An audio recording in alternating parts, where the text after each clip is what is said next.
오늘 하나님께서 우리에게 주신 말씀은 다니엘서 1장 18절부터 17절까지 말씀입니다. 다니엘서 1장 8절부터 17절까지 우리 한 절씩 교독하도록 하겠습니다. 다니엘서 1장 18절부터 제가 먼저 읽겠습니다. 다니엘은 왕이 내린 음식과 포도주로 자기를 더럽히지 않겠다고 마음을 먹고 환관장에게 자기를 더럽히지 않을 수 있도록 해달라고 간청하였다.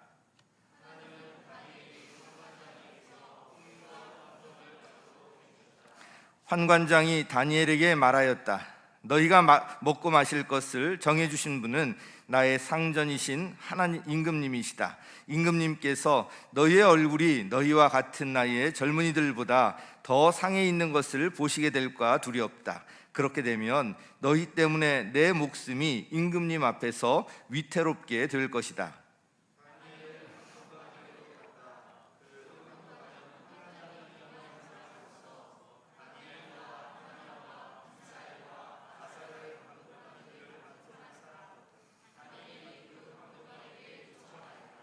부디 이 종들을 열흘 동안만 시험하여 보시기 바랍니다.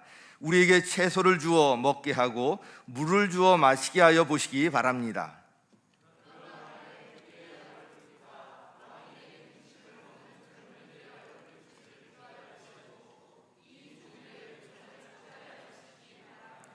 그래서 감독관은 그 말을 따라서 열흘 동안 시험해 보았다.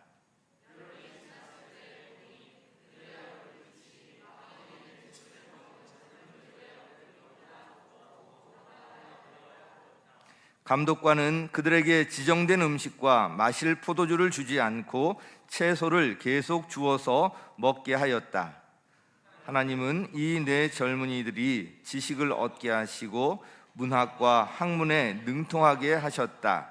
그 밖에도 다니엘에게는 환상과 온갖 꿈을 해석하는 능력까지 주셨다. 아멘. 할렐루야. 다들 잘 지내셨죠?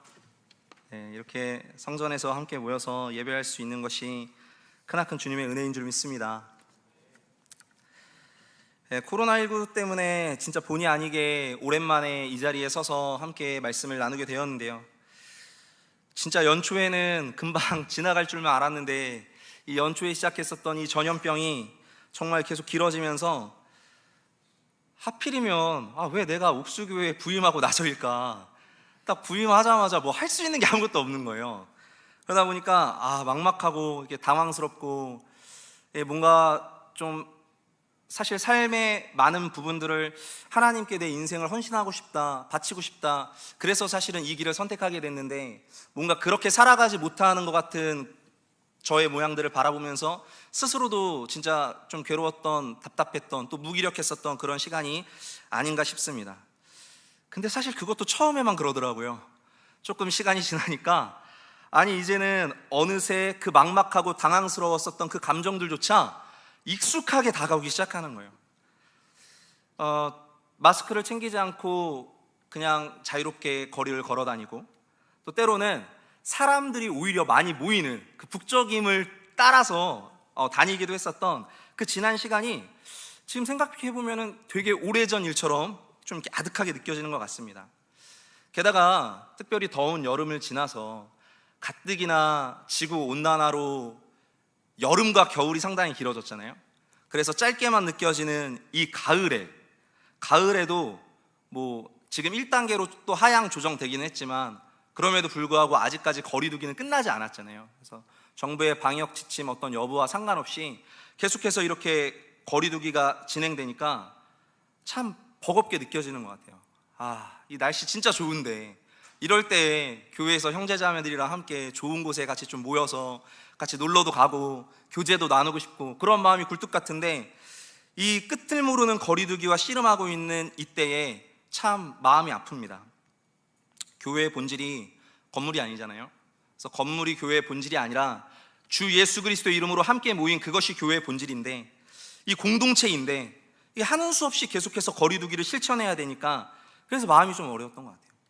그래서 자꾸 이렇게 뭔가 마음이 이렇게 메어올 때마다 날이 좋으니까 자꾸 하늘을 쳐다보게 되는 거예요. 그래서 하늘 보면서 혼자 중얼거리면서 이제 기도할 때가 많이 있었습니다. 아, 주님, 언제까지 거리두기를 해야 됩니까? 언제쯤이면 지금 이 상황이 끝납니까? 그러면은 우리 주님께서 야, 언제까지만 견뎌라, 이게 딱 대답을 딱 해주시면 좋은데, 그렇게 얘기해 주시지는 않고 그냥 늘상 그랬던 것처럼 가을의 그 좋은 공기, 맑은 하늘, 그냥 계속 그 하늘만 보이더라고요. 그냥 어느 순간 문득 하나님은 한결같이 그 자리에 계시는데 오히려 그 하나님과 거리를 두고 있었던 것은 나의 마음이 아니었나, 나의 모습이 아니었나 하는 그런 생각이 들었습니다. 코로나 팬데믹으로 인한 지금의 이 사회의 거리두기가 하나님과의 거리, 그리고 교회 안에서 지체들 간의 거리, 나아가 우리가 성도로서 사명자로 살아가야 하는 그 사명과 그 세상과 단절되고 있지는 않은지, 혹시 이곳에 계신 여러분들 가운데 저랑 비슷하게 좀 내가 하나님과 거리두기를 하고 있는 건 아닌가? 이런 마음이 드시는 분이 계시다면 그것이야말로 사실 바이러스로 인한 질병보다 더 심각한 병이 되진 않을까 생각하며 우리가 다시 한번 마음을 다그쳐야 될 때인 것 같습니다. 할렐루야. 우리 사랑하는 옥수교회 모든 성도님들, 그리고 이 자리에 계시는 우리 귀한 싱글 청년들, 우리가 믿는 하나님이 신실하신 하나님이신 것을 믿으시기 바랍니다. 동시에 그 하나님이 좋으신 하나님, 선하신 하나님이시라는 것도 믿으시기 바랍니다. 우리가 그 믿음을 붙잡고 살아간다면 지금의 이 거리 두기는 결국 거리 좁히기를 위한 과정에 불과하다는 것을 의식하게 될 것입니다. 걱정 없이 자유롭게 거리 좁히기를 하기 위해서 만든 이 거리 두기가 결코 우리의 결론이 될 수는 없는 것입니다. 예수께서 자신이 떠나야 하심을 제자들에게 이르셨을 때, 내가 너희를 떠나가게 될 거다 라고 말씀했을 때, 제자들은 예수님의 이 부재적 상황, 정말 상상도 하지 못했던 예수님이 우리를 떠나간다고?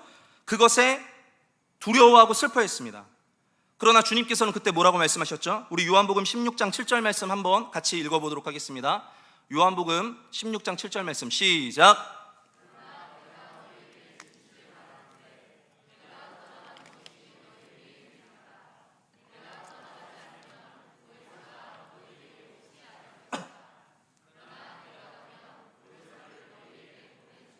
아멘. 예수님께서 이 땅에 계실 때에는 예수님과 물리적으로 함께 있는 사람들만 예수님을 볼 수 있었죠. 하지만 예수님께서 떠나시고 보혜사 성령께서 이곳 가운데, 우리들 가운데, 교회 가운데 임재하신 뒤에는 어땠습니까?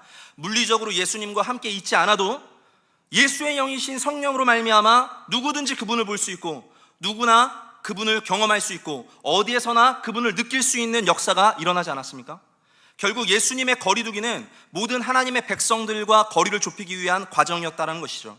결국 결론이 아닌 이 과정에 불과한 거리두기에 우리의 영적 상태가, 우리의 신앙 생활이 익숙하게 굳어지고 만다면 그것은 가시적으로 눈에 보이는 환경에만 사로잡혀 그 너머에 우리가 정말로 이르러야 할 그 본질적 상태와는 멀어지는 상황이 될 수 있다는 것입니다. 그런 의미에서 오늘 우리가 함께 살펴본 이 다니엘서 말씀은 교회 공동체의 신앙이 환경적으로 심각하게 도전받을 때에, 그때에 우리가 취해야 할 신앙의 방향성이라는 것이 어디인가, 그 방향을 제시해 줌과 동시에 힘든 시간 가운데 살아가는 그리스도인들에게 정체성을 지켜나가고자 그 마음먹은 자들 가운데 위로하시고 도전을 주는 바로 그런 말씀이라고 할 수 있습니다. 이 다니엘서 전체는요, 형식에 따라서 크게 두 가지로 구분할 수가 있을 것 같습니다.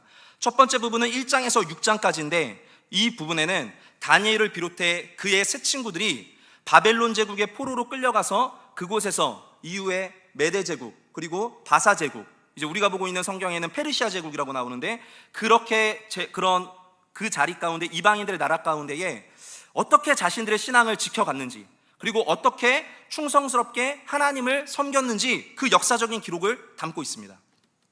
그리고 두 번째 부분인 7장에서 12장까지는 다니엘이 바벨론에서 페르시아 제국 시대를 지나면서 여러 나라들과 또 영원하신 하나님 나라에 대해서 본 환상에 대한 어떤 묵시, 그것을 기록하고 있는 것이죠. 그래서 앞부분이 역사서의 형태를 띠고 3인칭 시점으로서 이야기식으로 진행이 된다면, 뒷부분은 이제 7장부터는 예언서의 형태를 띠고 1인칭 시점으로 기록되어 있는 것이 다니엘서의 구성 특징이라고 할 수 있습니다. 특히 오늘 우리가 함께 읽은 본문 말씀은 이제 8절부터 17절까지인데요.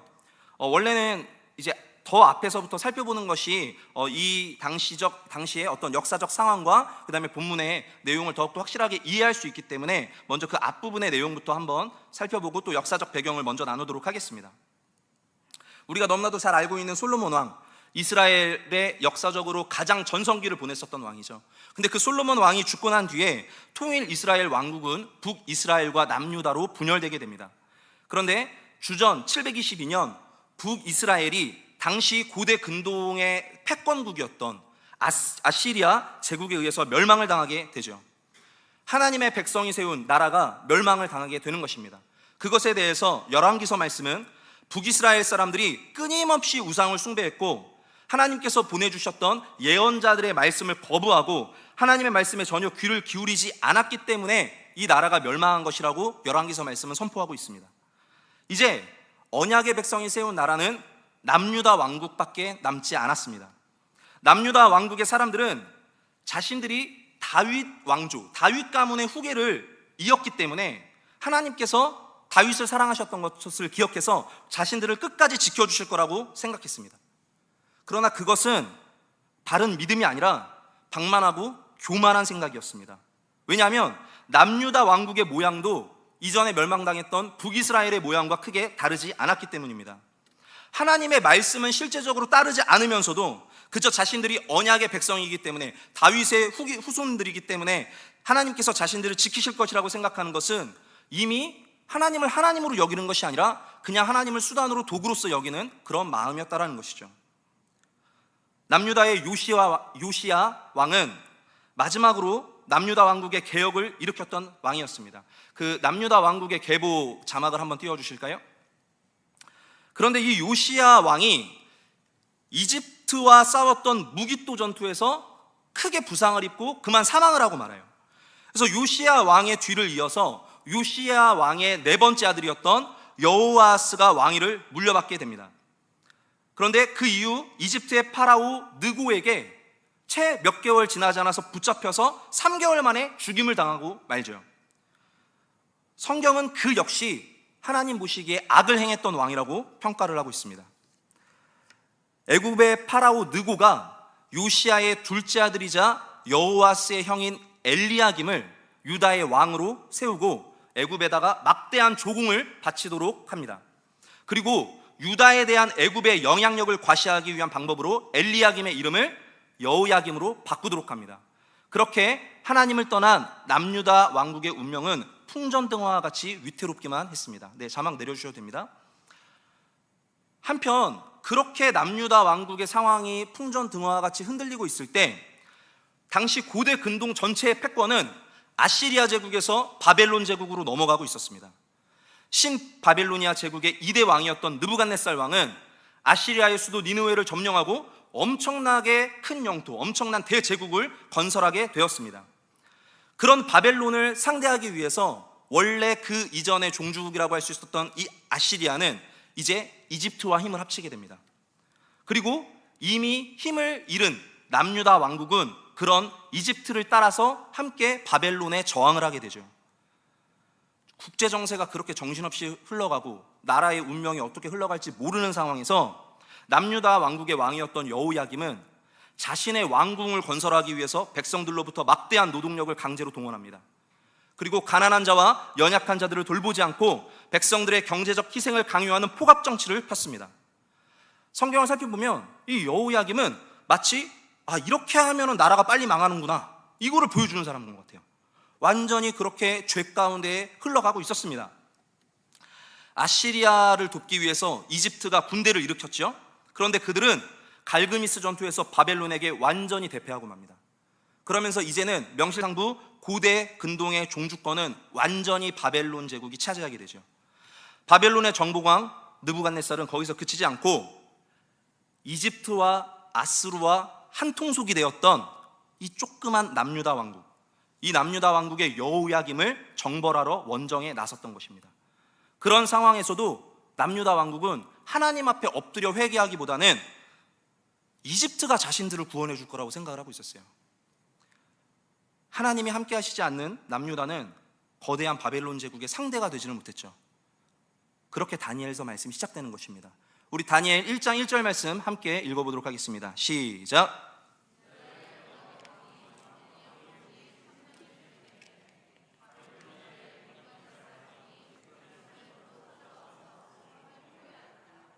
네, 결국 바벨론이 총 3차례에 걸쳐서 남유다 왕국을 공격하게 됩니다. 결과는 처참했죠.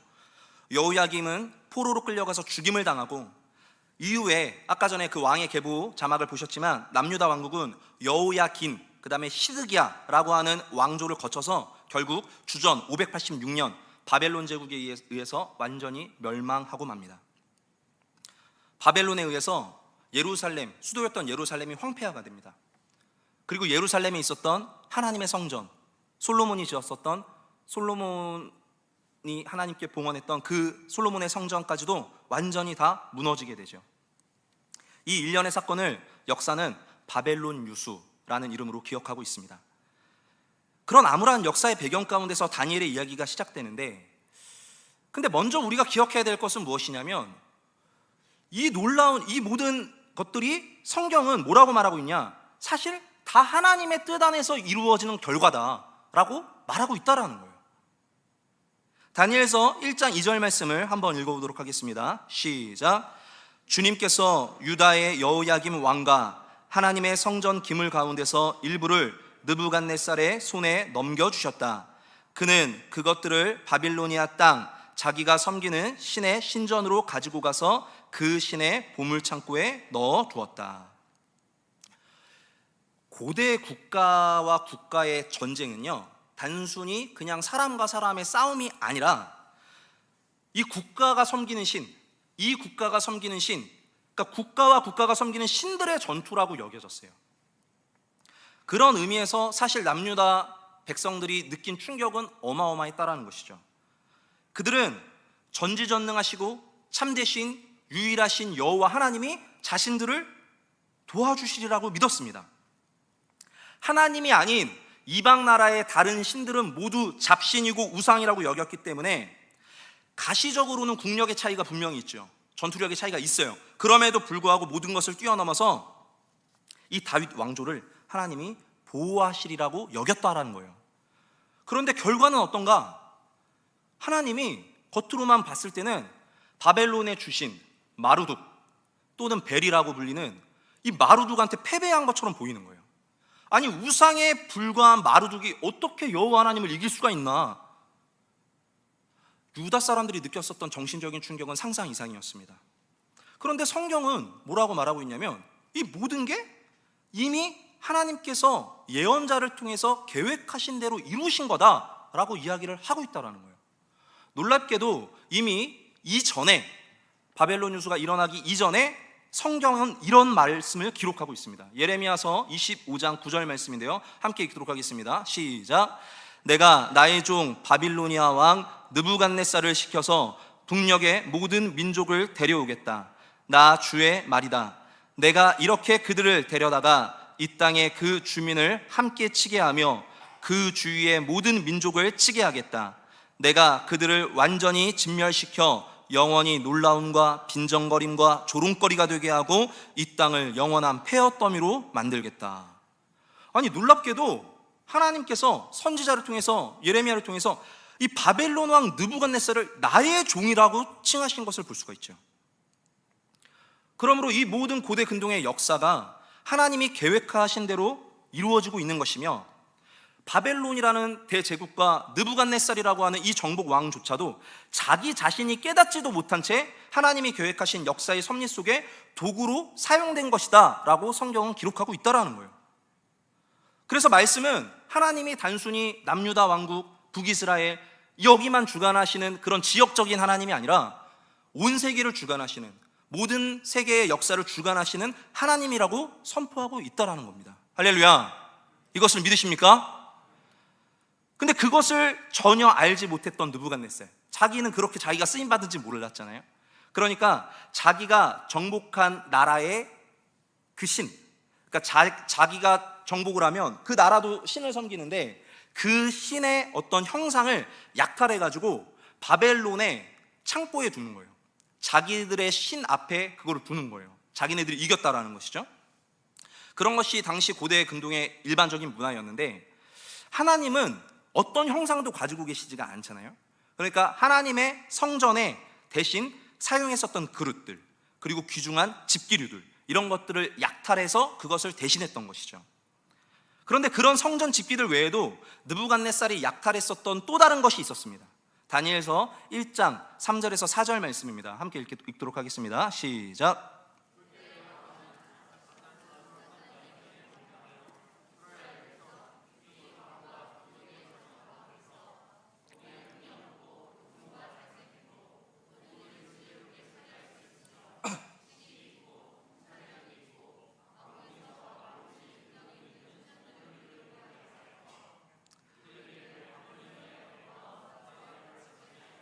네, 느부갓네살은요, 총명하고 유능한 소년들, 청년들을 포로로 붙잡아 갔던 것이죠. 물론 그 이외에도 많은 유다 사람들이 바벨론의 포로로 붙잡혀 갔습니다.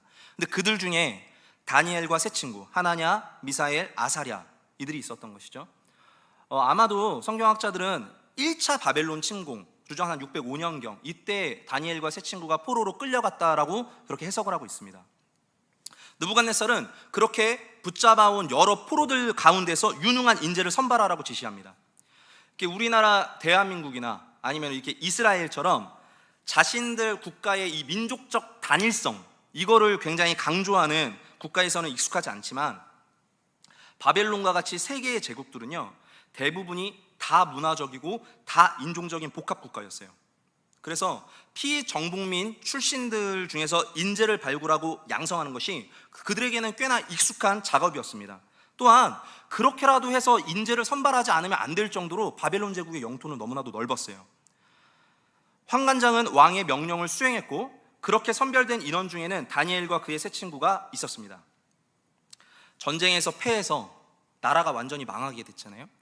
하나님을 섬겼었던 그 성전도 다 황폐하게 됐잖아요. 그리고 주권을 다 상실한 채 포로가 돼서 끌려간 거예요. 머나먼 이방 나라로.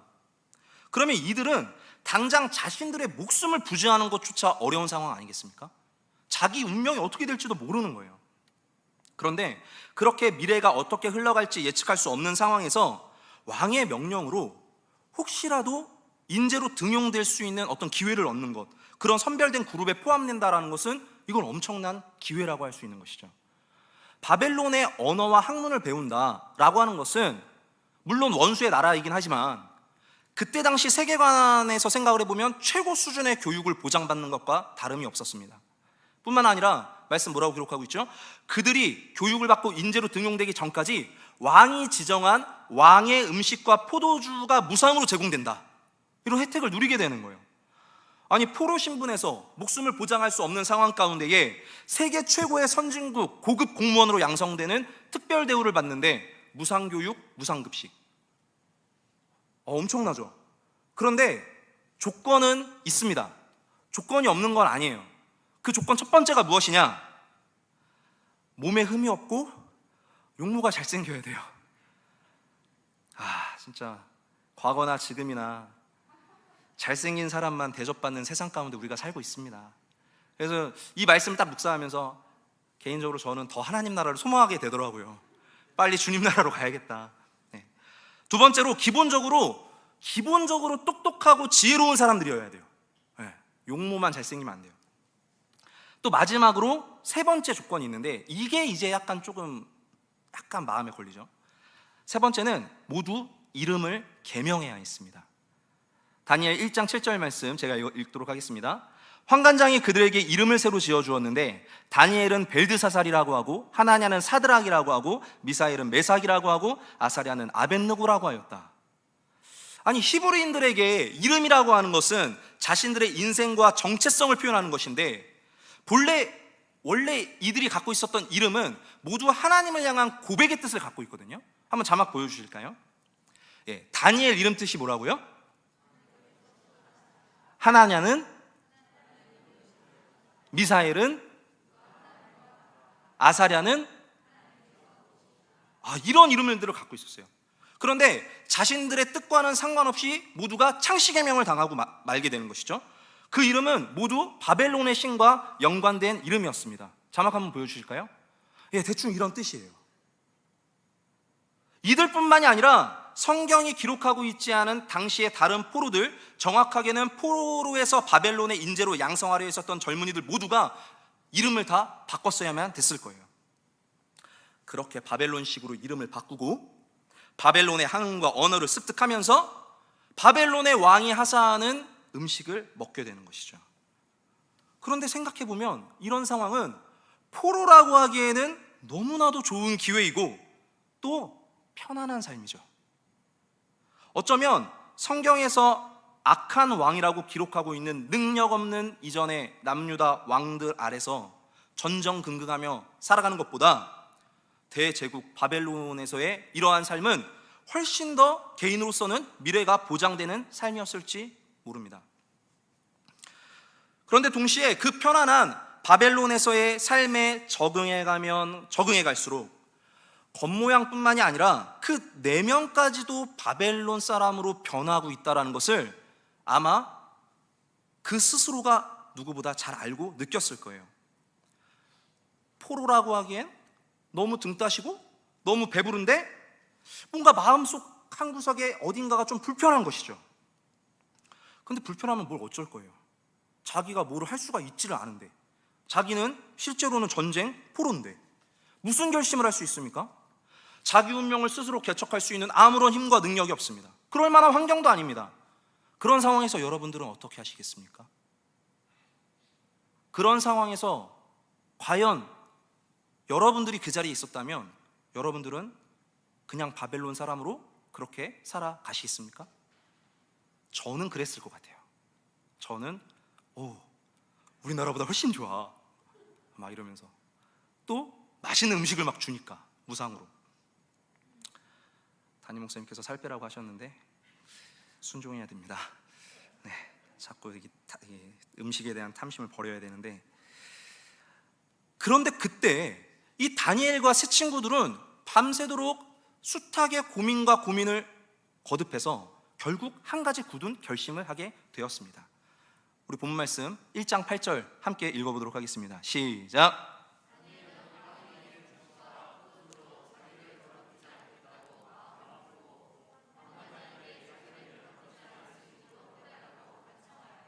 이 말씀을 우리 개역개정 버전으로 한 번 더 읽어보도록 하겠습니다. 개역개정 버전 시작.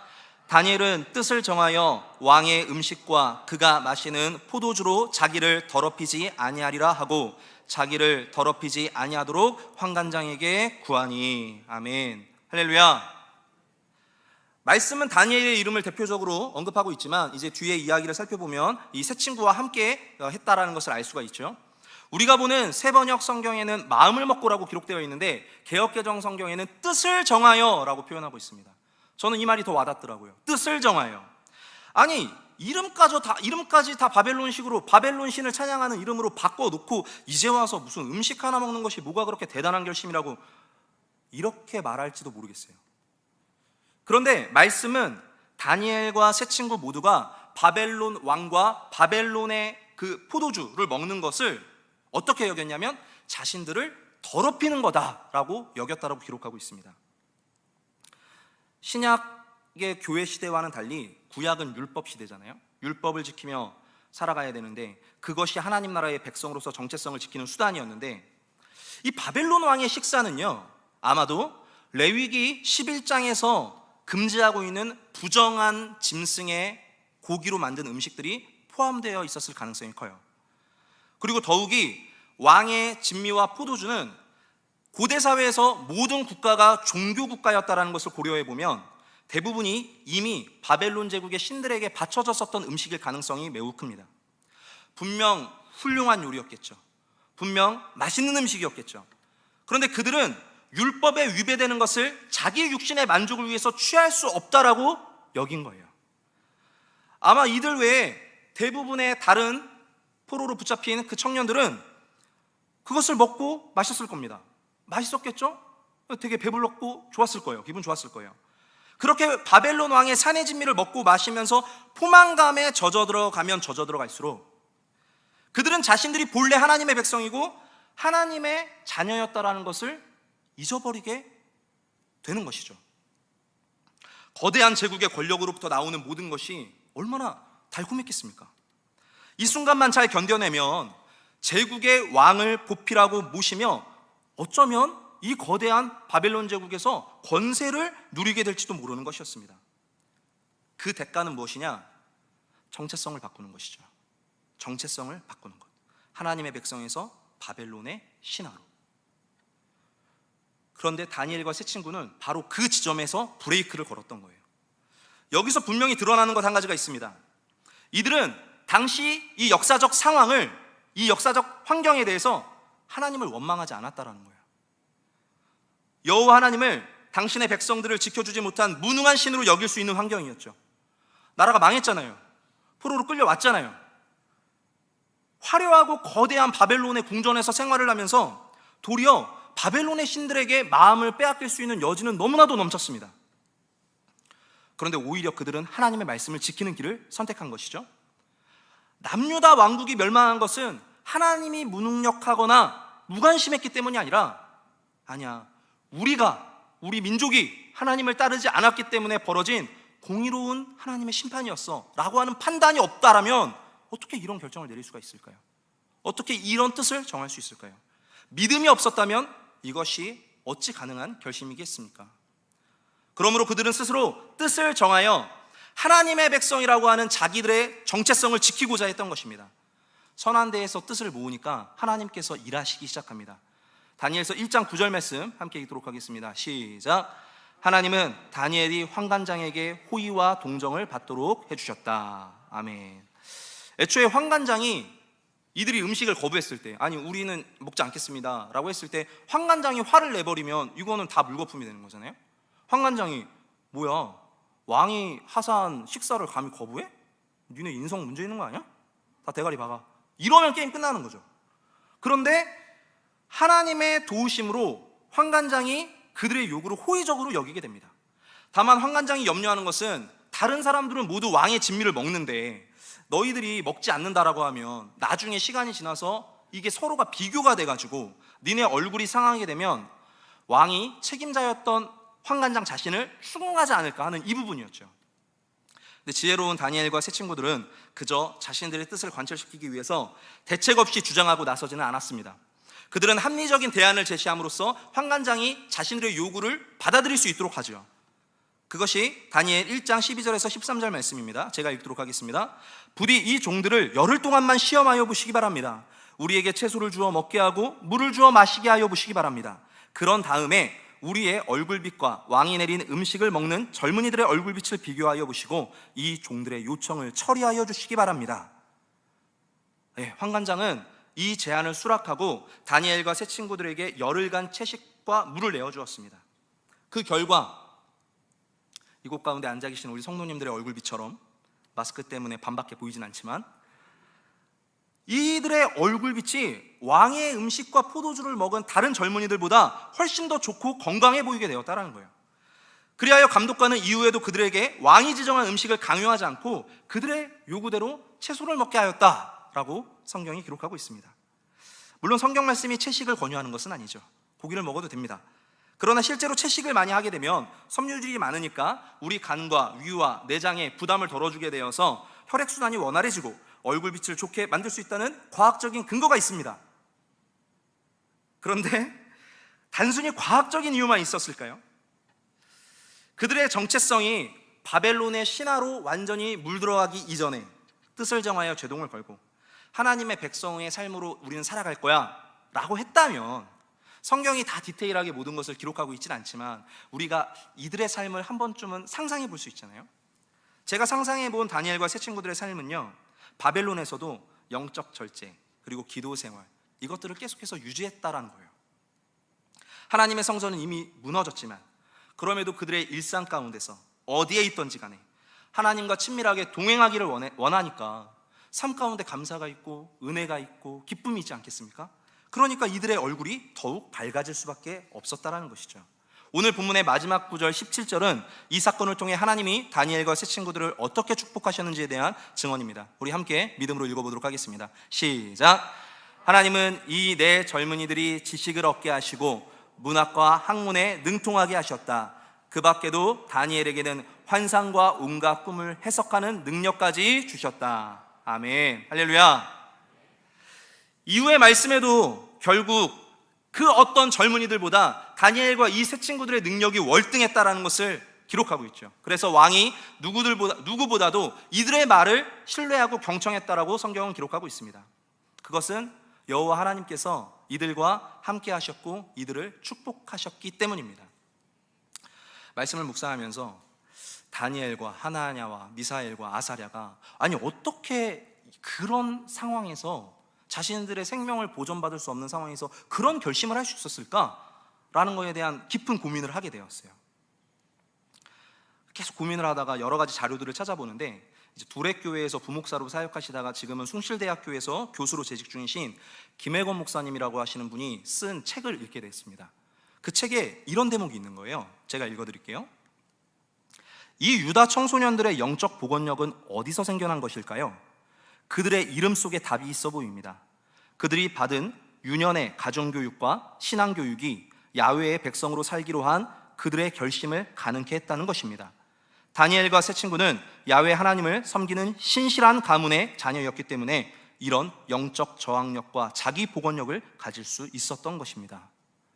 아, 그렇구나. 결국 가정에서부터 이런 모든 것들이 시작되었구나 라는 거죠.